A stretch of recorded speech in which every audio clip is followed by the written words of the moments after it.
Hiya and welcome to another video. So even though I've been posting every week, all of those videos were already backlogged from when we were allowed to go out and when I was out just shooting every weekend. And I was really enjoying it as well, so I've completely fallen off. I've not shot anything really for like 6 weeks. Yeah, 6 weeks. I think we've been in lockdown now. I hope everybody is well, by the way. I hope you're all safe and doing well. Yeah, so it's just been a really weird time. Like, you can see how fucking grey I'm getting and how scabby the beard and hair is and how fat I'm getting as well from all the drinking. But what are you supposed to do? So I've just not had any inspiration at all to shoot anything at all, even though I see all of the shots of the star trails on Instagram. But I finally got some inspiration with a little bit of a push from my friends, and I've started shooting star trails and I've posted them on my Instagram, which I'll link down below, shameless plug and all that shit. I've now done 3 star trail photos. So I thought, I have done a star trails tutorial in the past, but why not update it now, seeing as we're all stuck inside? So which I'll link my original video. I think we'll link it up there, my original video for the star trails, but it's old now, so why not go through it all again? I'm going to show you how I shoot, the settings that I use, and then also how I process them using Star Stacks, which is some free software. So let's get on with the video. So this is the reason why I've had no motivation at all to shoot in the garden. This light here is on all night, and if you weren't into astro, it'd be great because we have this light that's just on constantly, and it lights up the garden all through the night. It doesn't turn off like the other street lights. The rest of the street lights in the road turn off at somewhere between midnight and like 3 AM. This one stays on all night. Security wise, it's fucking great, but if you want to shoot astro in your backyard, you aren't getting anywhere. So what I've also got is another one just over there. And so to try and shoot from here, I just can't get anything at all. I either get spots on the lens from the refracting the light, or you just get completely overexpose everything. So that's why I've not shot. I did attempt once, and I'll show you the picture now. It's fucking terrible. That's why I've not been shooting in the garden, and that's why I just lost complete interest in it, really. But I did find this place over here. So when this light turns off in a second, I'll be able to show you. Okay, so now that light's turned off, you can see that this is the only spot. Oh fuck, the light's turned back on. I'm waving around.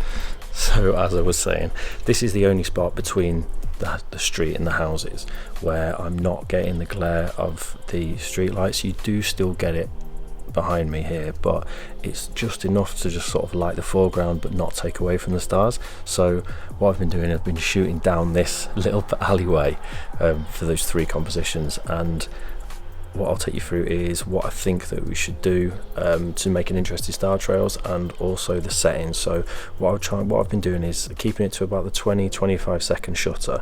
So what I do then is get the aperture.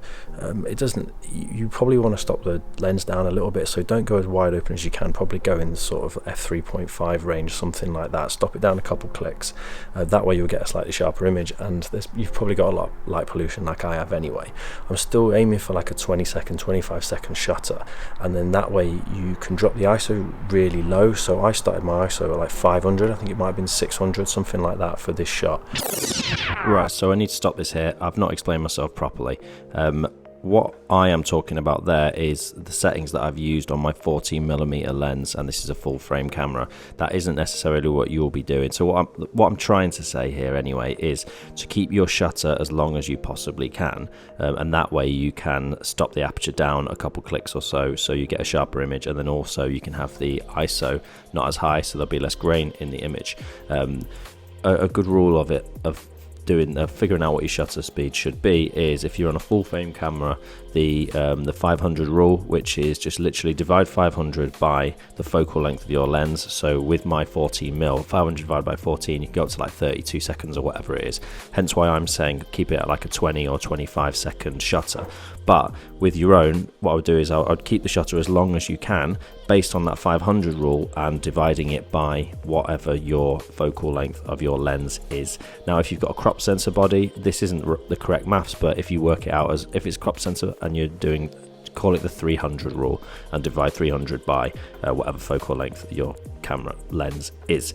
Right, hopefully that makes a bit more sense. Let's get back to it. And yeah, so then I just set the tripod up, and then how I decide which direction to shoot in is get my phone out and put the compass app on the phone, and then I want to point the camera in the direction of either north or south, and then that way you get those trails where it goes around in a circle.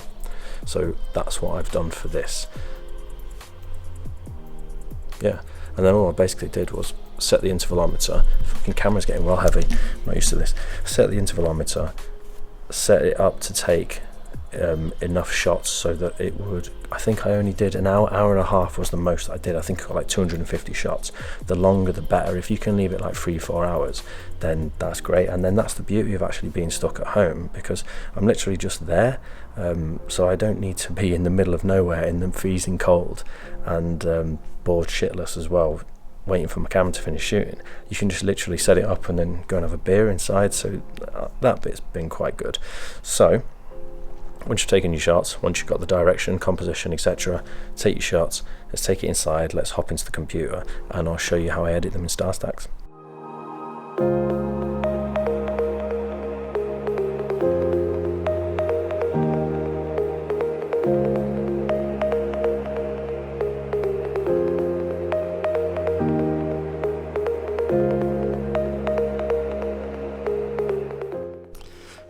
Right, let's try and whiz through this as quick as we can so the video doesn't go on for absolutely ever.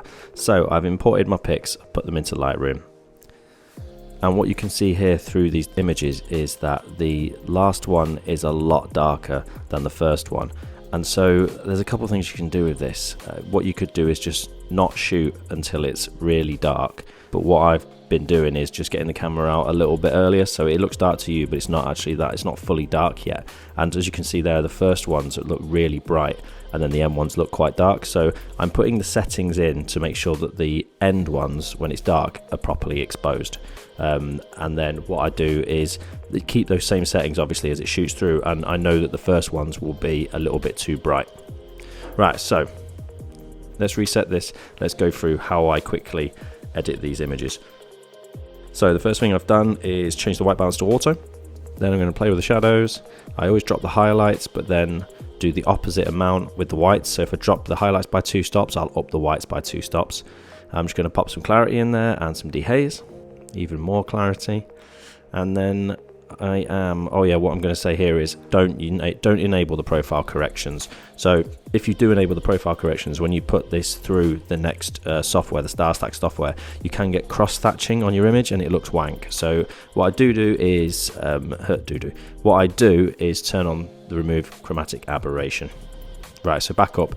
I'm going to wang some vibrance in. I'm just going to whiz through this. I'm not really going to do this as I would exactly edit it, but you'll be thereabouts. I'm going to put the S-curve in, so I'm raising the blacks there, and then I just pull it out just a tiny bit there to put a little bit more contrast back into the image. Then I just throw the points in, leave them where they are on the in the middle one and the one just below, and then I raise that top point there to put some more contrast into the highlights. Next thing to do, let's piss around with the saturation and the luminance. Just going to stick a load of saturation and pull some of the contrast out of those skies, but a load of saturation into the rest of the image. Luminance, I always raise the luminance of the blues, it helps the stars pop out. And then I might just have a little play with a couple of them, but I probably won't change too much. So adding more luminance in will brighten, and taking luminance out will put more saturation into that colour. Let's pang the sharpening all the way to the top and the masking all the way to the top as well. Okay, and we're almost there. I'll just put a little bit of vignetting on it, just a tiny bit. Right, I think that'll probably do, to be honest. Might just try a little contrast, and I might stick some more clarity with a radial filter into the sky. Why not? Make some stars pop a bit more. Okay, that'll do. So what I'm doing there is copying all my settings. I just press Command and C, copied all the settings, and then I am going to shift and select all of the images, and then I'm going to click sync and synchronize, and that's going to put the same settings across all of the images. Now if I go back to the start there and see those overexposed images, you'll see what I mean. Now if you were just going to be using these as a time lapse, then I would say obviously either don't shoot as early as I did, wait till it's completely dark, or you'll have to go through some of the images sort of step by step. As it's getting a little bit darker and darker, you can edit those images to make them the right exposure. So change the exposure on the brightest ones, bring it down a bit, and then just sort of blend those in as you get through the images. But for the purpose of what we're using it for here, we're just going to be sticking these through star stacks, and actually if the first ones are quite overexposed, it makes the image a little bit brighter in the final image, so I'm not concerned about it here, and I'll show you what I mean in a minute. And look at all the fucking dust on my sensor. I keep meaning to clean it every time. I have sorted it now. Right, so those images will do, so let's chuck them into Star Stacks. So I'll drop a link to Star Stacks down below so you can download it. It's a really simple program, it's fucking brilliant. Okay, so what we're going to do is we're going to export those images that we've just done out of Lightroom, export those images into a folder where you can find them nice and easy, and then we're going to drag and drop those into Star Stacks. When these images are in, we go across to the top right here and select the settings. And these are all your preferences. So comet mode is what I always turn on, and gap filling as well. So that's just going to like elongate the stars basically. And I always select the longer trails there as well.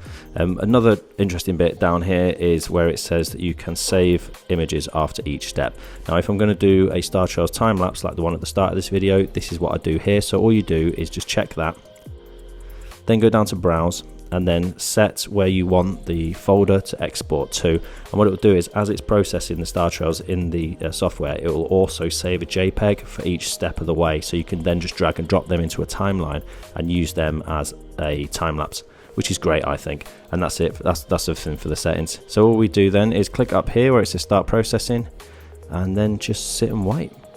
And I'm obviously speeding through this because this is going to take absolutely ages.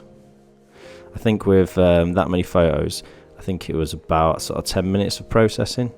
And okay, so that's it, it's done now, it's finished. So where it's just blending done, 235 images that was, so it's quite a lot.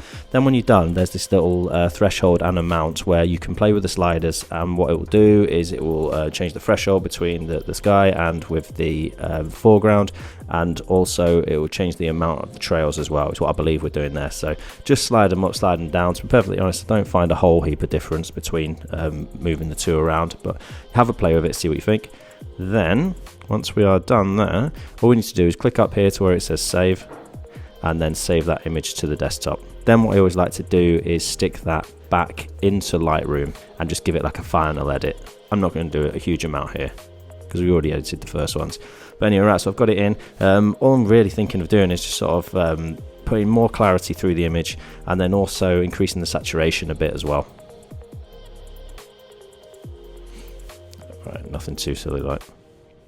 I am going to need to do something about that dust spot though. Normally I'd stick it into Photoshop and do it properly, but just for the purpose of this I can't be arsed, so I'm just going to use that little tool in Lightroom. Fuck it, that'll do, it's not the end of the world. Okay, so then I'm going to export that, and I will show you now the light trails time lapse that Star Stacks made, and then I'll also show you the final image that I've just made here. So right, let's export those now.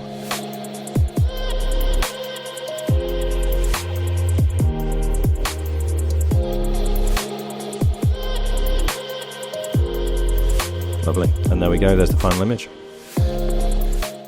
Okay, so that's it. Thank you very much for watching. I really do appreciate it. I hope this helped you out in some way, and I'll hopefully see you again very soon. So take care.